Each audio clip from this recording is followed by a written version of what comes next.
আমার প্রিয় মায়েরা বোনেরা, আপনাদের জন্য একটা হাদিস বলে শেষ করব। বিশ্বনবী বলেন, আমার মায়েরা খেয়াল করে শুনুন, বিশ্বনবী আপনাদের উদ্দেশ্য করে বলেন, আল মারআতু ইযা সাল্লাত খামসাহা ওয়া সামাত শাহরাহা হাফিজাত ফুরুজাহা আতাআত বা'লাহা ফালতাদখুল মিন আইয়ি আবওয়াবিল জান্নাতি শাআত। বিশ্বনবী বলেন, ও রমণীরা, ও নারীরা, যে সমস্ত নারী এই 4টা কাজ করবে, এই 4টা কাজের গ্যারান্টি দিবে, তাদেরকে জান্নাতের 8টা দরজার গ্যারান্টি দেয়া হবে। কি 4টা কাজ? 1 নম্বর, আল মারআতু ইযা সাল্লাত খামসাহা, যে নারী 5 ওয়াক্ত নামাজ পড়ে। কি করে?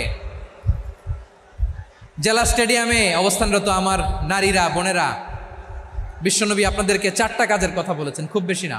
4টা করলে 8 জান্নাতের দরজা সব খোলা। কোনটা দিয়ে যাবেন? যেটা দিয়ে মনে চায়। 1 নম্বর 5 ওয়াক্ত নামাজ।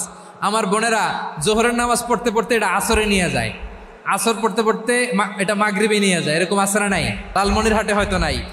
আমার বোনেরা এটা করবেন না। ইন্নাস সালাতা কানাত আলাল মুমিনিনা কিতাবাম মাওকুতা, সময় মতো পড়বেন। সামাত শাহরা, রমাদানের রোজাগুলো রাখবেন। হাফিজাত ফুরুজাহা, যে নারী তার চরিত্রকে হেফাজত করে, তার প্রাইভেট হেফাজত করে, তার লজ্জাস্থান হেফাজত করে। ও মায়েরা, আপনার এই গর্ভ যে কত দামি আপনি জানেন না। আপনার এই গর্ভ থেকে জন্মাবে আগামীর সালাহুদ্দিন আল আইয়ুবী। আপনার গর্ভ থেকেই জন্মাবে ইমাম আল মাহদি আল মুনতাজার। আপনার পেট থেকে জন্মাবে আবু সাইদের মতো বীর সৈনিক। আপনার পেট থেকে জন্মাবে মুগ্ধের মতো বীর মুজাহিদ। আপনি জানেন না কে আসবে আপনার পেট থেকে। সময়টাকে কাজে লাগান, ইসলামকে বোঝেন, মানেন, আমাদের ইসলামিক লেকচারগুলো শোনেন। আমরা যে বার্তাগুলো, ইনস্ট্রাকশনগুলো, দিক নির্দেশনাগুলো আপনাদের খেদমতে রাখি, এগুলো মেনে চলুন। আপনিই পারেন আপনার ঘরটাকে জান্নাতের টুকরা বানাতে। একটা family, it's a very big institution and you are the MD, the managing director of this institution. চিল্লায় বলেন ঠিক কিনা? চাইলেই পারেন ঘরটারে জান্নাতের টুকরা বানাতে। 5 ওয়াক্ত সালাত, রমাদানের রোজা, নিজের চরিত্রের হেফাজত, ও আতাআত বা'লাহা, স্বামীর আনুগত্য। এটাতে অনেকে ভুল করে থাকে। হায় রে আমার বোনেরা, স্বামীর আনুগত্যকে এটা নিজের অপমান মনে করবেন না। আপনার স্বামী আপনার সবচেয়ে বড় গার্ডিয়ান, তিনি আপনার সবচেয়ে ভালো চায়। নারী কখনো গার্ডিয়ানশিপের বাইরে থাকতে পারে না। হয় আপনি বাবার গার্ডিয়ানশিপের ভেতরে, বাপ না থাকলে ভাই আপনার গার্ডিয়ান, ভাই না থাকলে চাচা গার্ডিয়ান, বিয়ের পরে আপনার স্বামী আপনার গার্ডিয়ান। শরিয়া সম্মত স্বামীর আদেশগুলো আপনি মেনে চলবেন, কিন্তু শরিয়া বিরুদ্ধ কোনো আদেশ মানতে আপনি বাধ্য নয়। আওয়াজ করে বলুন সবাই ঠিক কিনা? এই 4টা কাজ যদি কোনো নারী করে, বিশ্বনবী বলেন জান্নাতের 8টা দরজা খোলা। তোমার যেটা দিয়ে মনে চায় সেটা দিয়ে জান্নাতে তুমি এন্ট্রি নিতে পারবা। বিষ্ণু ইসা ইসলামের স্ত্রীর নাম ছিল আয়েশা রাদিয়াল্লাহু তাআলা আনহা, আবু বকর রাদিয়াল্লাহু তাআলা আনহুর মেয়ে। আবু বকর রাদিয়াল্লাহু তাআলা আনহুর আরেক মেয়ের নাম হচ্ছে আসমা। কি নাম? দুজনই আবু বকর রাদিয়াল্লাহু তাআলা আনহুর মেয়ে, আসমা আর আয়েশা। নাম দুইটা কেমন লাগে? আসমা নামটা কেমন লাগে? আয়েশা নামটা কেমন লাগে? সবার ভালো লাগে নাই? নাম দুটো আপনাদের ভালো লাগে? লালমনিরহাটে অনাগত যদি কন্যা সন্তান হয়, যদি মনে চায় আসমা রেখে দিতে পারবেন, যদি মনে চায় আয়েশা রেখে দিয়েন। দেশে বিদেশে, এয়ারপোর্টে, রাস্তাঘাটে শুধু বলে হুজুর একটা নাম দেন, আমার ছেলের একটা নাম দেন, মেয়ের একটা নাম দেন। তো আমার মনে আছে যশোরের আবদিনের মাহফিলে আমি 1-2টা নাম দিয়েছিলাম। আজকে লালমনিরহাটের এই প্রোগ্রামে কন্যা সন্তান যদি হয় 2টা নাম দিলাম, আসমা কিংবা আয়েশা। ইনশাআল্লাহ পড়েন। দুজন বোন, এক মায়ের না, বাবা এক, মা দুজন। আয়েশা রাদিয়াল্লাহু তাআলা আনহার মায়ের নাম উম্মে রুমান, আর আসমা রাদিয়াল্লাহু তাআলা আনহার মায়ের নাম কুতাইলা বিনতে আব্দুল উজ্জা। আবু বকর রাদিয়াল্লাহু তাআলা আনহু 4টা বিয়ে করেছিলেন। তো একই ঘটনা ঘটেছে এই ফ্যামিলিতে। আসমা ইসলাম ধর্ম গ্রহণ করে মুসলিমা, কিন্তু তার মা কুতাইলা মুশরিকা। আই রিপিট, বোঝার জন্য আমি আবারও বলি, আসমা রাদিয়াল্লাহু তাআলা আনহা মুসলিমা, আর আসমার মা কুতাইলা, আওয়াজ করে বুঝে থাকলে বলেন, আসমার মা মুশরিকা। তার মানে মেয়ে মুসলিম, মা অমুসলিম। ভেজাল আছে না নাই? কিন্তু কুতাইলা আর ধৈর্য ধারণ করতে পারে না। নার ছেড়া ধন, কলিজার টুকরা ধন, কলিজার টুকরা সন্তান আসমারে দেখতে বড্ড মন চায়। সাইয়েদনা আসমা রাদিয়াল্লাহু তাআলা আনহা মক্কা থেকে হিজরত করে মদিনায় চলে গেলেন হুদাইবিয়ার পর। যখন মক্কা মদিনার ট্রাফিক স্বাভাবিক হলো, মক্কার লোক মদিনায় যায়, মদিনার লোক মক্কায় আসে। কোচাইলা কলিজার টুকরা সন্তান আসমারে দেখার জন্য কিছু উপহার নিয়ে বিশাল মরুপথ পাড়ি দিয়ে মক্কা থেকে মদিনায় যায়। সুবহানাল্লাহ বলেন। এখন মা আসছে মেয়ের সাথে দেখা করতে, মেয়ে তো আর দেখা দেয় না। মেয়ে ভাবছে আমার মা তো মুশরিকা, অপবিত্রা, তার সাথে কি দেখা দেয়া যাবে? বিশ্বনবীর দরবারে চলে গেলেন। সুবহানাল্লাহ বলেন। কি সৌভাগ্যবান ছিল তারা, মাসলা জানার দরকার হলেই নবীর দরবারে চলে যেত। ঘরে বউয়ের সাথে ঝগড়া হলে নবীর দরবারে চলে যেত। অনেক সাহাবী বলে আমার পেটে ক্ষুধা লাগলো আমি নবীর কাছে চলে যেতাম, কারণ নবীর চেহারার দিকে তাকালেই আমার পেটের ক্ষুধা মিটে যেত। সাইয়েদনা আসমা রাদিয়াল্লাহু তাআলা আনহা বিশ্বনবীর কাছে চলে গেলেন, যে বললেন ইয়া রাসূলুল্লাহ ইয়া হাবিবাল্লাহ ইন্না উম্মি কাদিমাতুন ইলাইয়া ওয়া হিয়া রাগিবা। আমার মা মক্কা থেকে অনেক দূর মরুর পথ পাড়ি দিয়ে উপহার সামগ্রী নিয়ে মদিনায় আমার সাথে দেখা করতে এসেছে গো নবী। আমার জানতে বড্ড ইচ্ছে হয় আমি আমার মুশরিকা মায়ের সাথে একটু দেখা করতে পারবো কিনা। আফা আসিলুহা, আগে যেমনি আমি আমার মায়ের সাথে ভালো আচরণ করতাম, যেমনি আমি আমার মায়ের সাথে সদাচরণ করতাম গো নবী, এখন আমি মুসলিমা মা মুশরিকা, এখনো কি আগের মতো সদাচরণ করতে পারবো নাকি? বিশ্বনবী বললেন নাম সিলিহা, হ্যাঁ রে আসমা, অবশ্যই অবশ্যই, আগে ঠিক যেমন তুমি তোমার মায়ের সাথে ভালো আচরণ করতে এখনো তেমনি আগের মতো ভালো আচরণ করবা। আওয়াজ করে পড়েন সুবহানাল্লাহ। কি ইসলাম আমরা পেয়েছি, কত ব্রড মাইন্ডেড আমাদের ইসলাম, কত ওপেন মাইন্ডেড ইসলাম, কত ওপেন আপ করতে পারে, চিন্তা করতে পারে। বিষ্ণু বললেন হ্যাঁ অবশ্যই, নাম সুলিহা, আগে যেমনি ভালো আচরণ করছো আসমা এখন ওইরকমই করো, পারলে আরো বাড়াই করো। সুবহানাল্লাহ বলেন। তাহলে আমার যে হিন্দু ভাইয়েরা হিন্দু বোনেরা ইমানের বদৌলতে দৌলতে আপনি ধন্য হয়েছেন, আপনার আম্মা আব্বা এখন মুসলমান হয় নাই, তাদের জন্য দোয়া করেন, তাদের জন্য দোয়া করেন, আল্লাহ যেন তাদেরকেও ইমানের দৌলত দান করেন। আমরা সবাই পড়ি আমিন, আরো জোরে পড়েন আমিন। এখন বলেন ইসলাম কি ন্যারো মাইন্ডেড রিলিজিয়ান না ব্রড মাইন্ডেড? লালমনিরহাটের যুবক ভাইরা আওয়াজ করো, ইসলাম কি ন্যারো মাইন্ডেড না ব্রড মাইন্ডেড? কতটা ব্রড মাইন্ডেড দেখেন।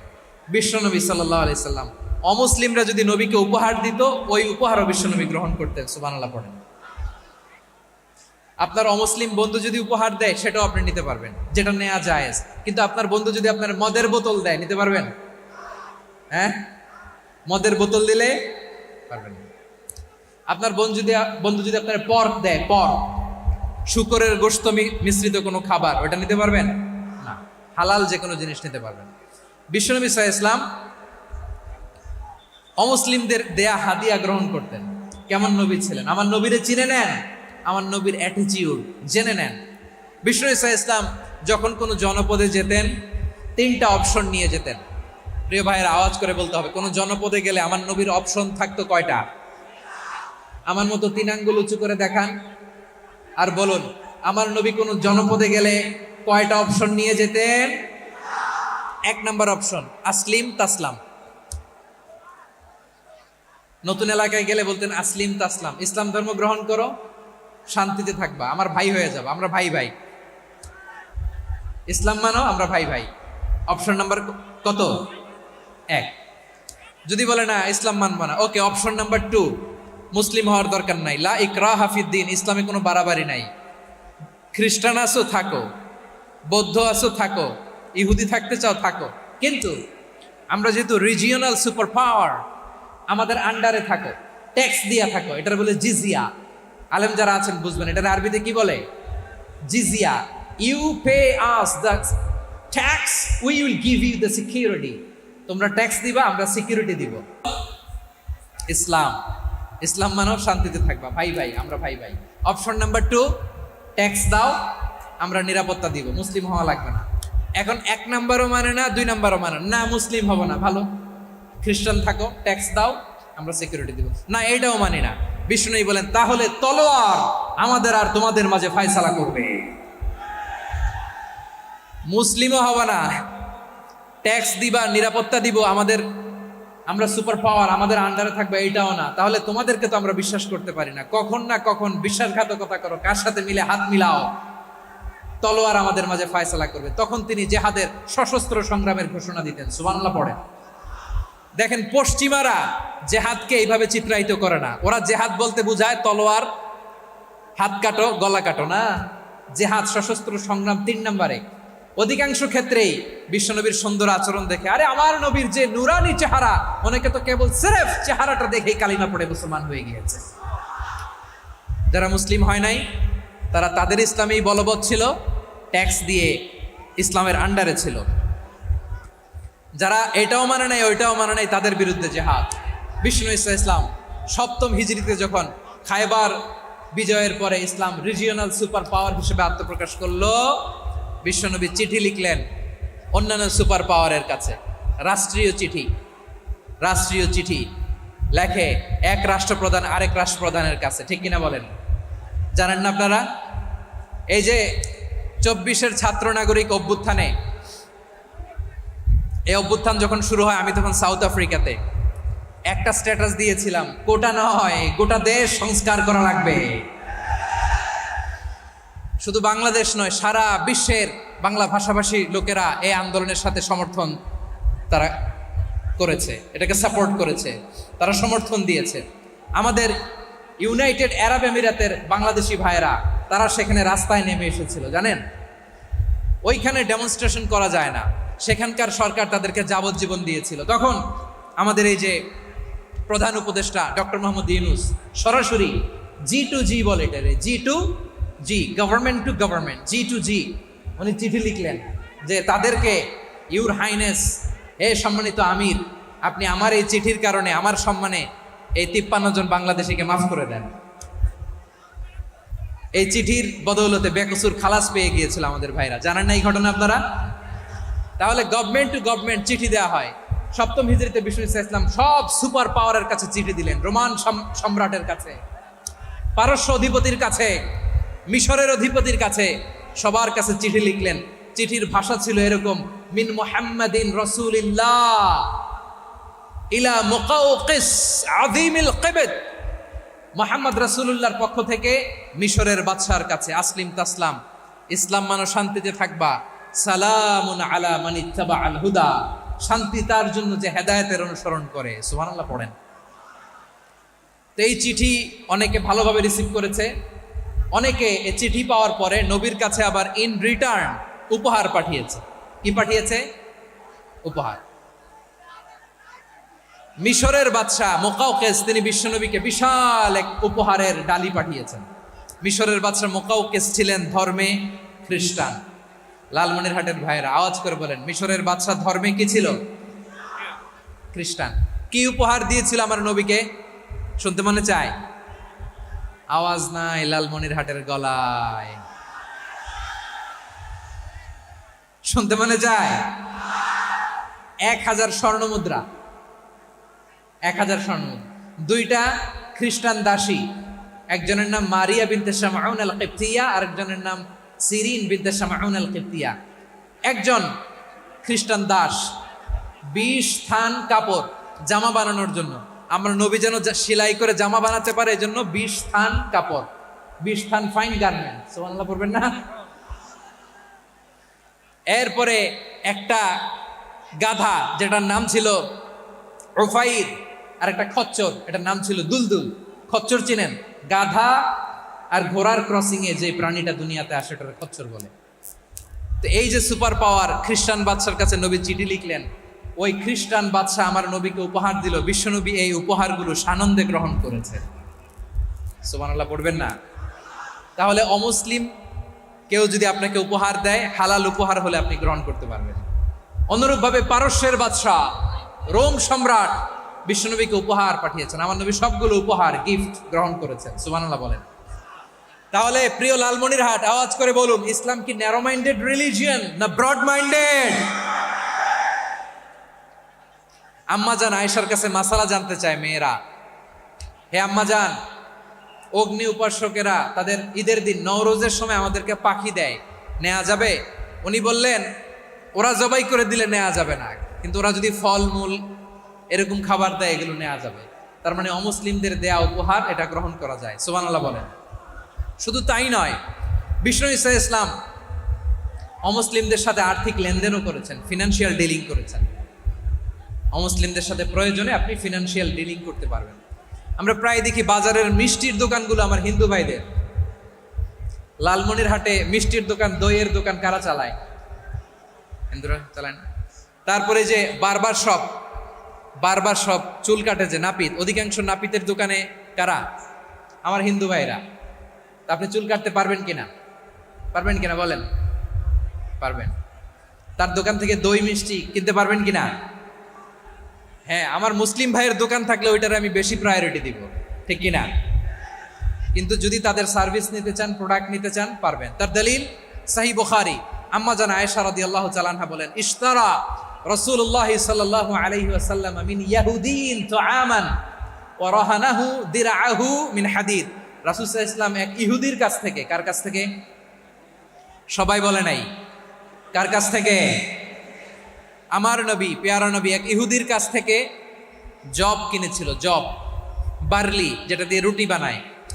ওই জবের দাম দেওয়ার টাকা পয়সা নবীর কাছে ছিল না। ফলে নবী ওনার একটা পোশাককে মর্গেজ রেখেছিলেন, মর্গেজ, বন্ধক, যে এখন এটার দাম দিতে পারবো না, কয়েক কেজি বার্লি নিয়ে যাই আর বন্ধক হিসেবে আমার জামাটা রেখে গেলাম, যেই দিন দাম দিব ওই দিন জামাটা ছুটাই নিয়ে যাও। সুবহানাল্লাহ পড়বেন না? বাকিতে নিছিলেন, বাকিতে। দিরআহু মিন হাদিদ, লোহার তৈরি বর্ম, মানে যুদ্ধের পোশাক, লোহা দিয়ে বানানো। বিষ্ণুনবী বললেন কয়েক কেজি জব দাও, টাকাটা পরে দিব, এখন টাকা নাই, বন্ধক হিসেবে, মর্গেজ হিসেবে আমার জামা রেখে গেলাম, যখন টাকা দিব জামা ছুটাই নিব। আওয়াজ করে বলতে হবে সুবহানাল্লাহ। এ থেকে বোঝা গেল অমুসলিমদের সাথে ফিনান্সিয়াল ডিলিং করা যায়, অর্থনৈতিক লেনদেন করা যায়, কেনাবেচা করা যায়, প্রোডাক্ট কেনা যায়। এমনকি আমাদের মসজিদে নববীতে বারান্দায় আপনারা একটা অটোমেটিক ফ্লাইং আমব্রেলা দেখছেন? সূর্য যখন বাড়ে মসজিদে নববীর বারান্দায় ইয়ার্ডের মধ্যে অটোমেটিক্যালি কিছু আমব্রেলা আছে, সাঁ করে খুলে যায়, আর সূর্যের তাপ লাগে না। আবার সন্ধ্যাবেলায় এই আমব্রেলাগুলো ওরা ক্লোজ করে ফেলে, দেখেন নাই না? দেখছেন? এই মসজিদে নববীকে সর্বোচ্চ উন্নত মানের কনস্ট্রাকশন ইনফ্রাস্ট্রাকচারে ডেভেলপ করার জন্য কর্তৃপক্ষ কিছু অমুসলিম ইঞ্জিনিয়ারের, ডিজাইনারের সহায়তা নিয়েছিল। সুবহানাল্লাহ বলেন। কোন দলিলের ভিত্তিতে? এই দলিলের ভিত্তিতে যে বিষ্ণু ঈসা ইসলাম অমুসলিমদের সাথেও লেনদেন করেছেন। আওয়াজ করে বলতে হবে আল্লাহু আকবার। শুধু তাই নয়, ইন কেস অফ ইমার্জেন্সি, প্রয়োজনে ইসলামের খাতিরে, ইসলামকে সামনের দিকে এগিয়ে নিয়ে যাওয়ার জন্য অমুসলিমদের সাপোর্ট নেওয়া জায়েজ আছে। সুবহানাল্লাহ বলেন। অমুসলিমদের সাপোর্ট নেয়া, তাদের থেকে অর্থ নেয়া, পলিটিক্যাল সাপোর্ট, পলিটিক্যাল অ্যাসাইলাম নেওয়া জায়েজ আছে। আমাদের অনেক বিশ্ববরেণ্য দায়ীরা আমেরিকায় অস্থায়ীভাবে অ্যাসাইলাম নিয়ে থাকে, নিজের দেশে গেলে ফাঁসিতে ঝুলাই দিবে। যুগ যুগ ধরে দায়ীদের উপর এরকম অত্যাচার আর নির্যাতন আছে না নাই? মিশরের অনেক দায়ীরা পাশ্চাত্যে যেয়ে থাকে, এই যে তারা পলিটিক্যাল অ্যাসাইলাম নিয়ে থাকে, রাজনৈতিক আশ্রয়, এটা জায়েজ আছে না? এটা যে জায়েজ আছে তার প্রমাণ স্বয়ং বিশ্বনবী সাল্লাল্লাহু আলাইহি ওয়াসাল্লাম পলিটিক্যাল সাপোর্ট নিয়েছিলেন অমুসলিমদের কাছ থেকে। সুবহানাল্লাহ বলেন।